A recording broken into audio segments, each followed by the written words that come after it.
એમાં તમે રહેવા જમવા અને હોટલ માટે કેવી કેવી ફેસિલિટી સાહિત્ય ટૂર એન્ડ ટ્રાવેલ્સ માટે સૌથી પહેલાં તો સાહિત્ય ટૂર્સ એન્ડ ટ્રાવેલ્સ છે અમારો પહેલો અનુભવ છે અને અમે રેફરન્સથી આવ્યા છીએ અને જે રેફરન્સમાં અને ઓફિસે અમને કીધેલું એવું રિયલમાં અમને બધું મળેલું છે.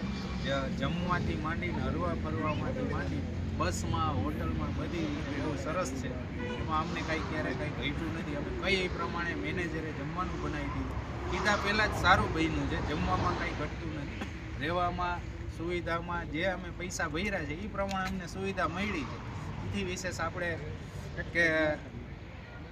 વધારે કંઈ માગી ન શકીએ ને. એટલે જે આપણે પૈસા ભર્યા એ પ્રમાણે અમને વળતર મળ્યું છે. અને હજી લાસ્ટ ડે છે. હજી મેનેજર આતુરતામાં છે કે તમે બોલો હજી કાંઈ આગળ કાંઈ જમવું છે, શું ક્યાં ક્યાં જવું છે, હજી આપણે ટૂરમાં નથી પણ તોય અમે તમને લઈ જઈશું. એટલે અમને બહુ સારો અનુભવ થયો છે. ક્યાંય કોઈ પણ જાતનું નહીં, બધું હસી મજાકમાં વ્યવસ્થિત 5 દિવસ 6 દિવસ અમે આ 6 દિવસ કાઢ્યો નીકળે છે. પણ કોઈને નાનાથી માંડી મોટા વડીલને કોઈને કાંઈ પ્રોબ્લેમ નથી આવ્યો. ઝીણો પ્રોબ્લેમ તો કદાચ તમે લાખ રૂપિયાવાળી ટૂરમાં જાઓ તોય રહેશે. અને આ તો સામાન્ય છે, નાની એવી ટૂર છે અમારી અને નાનું બજેટ છે.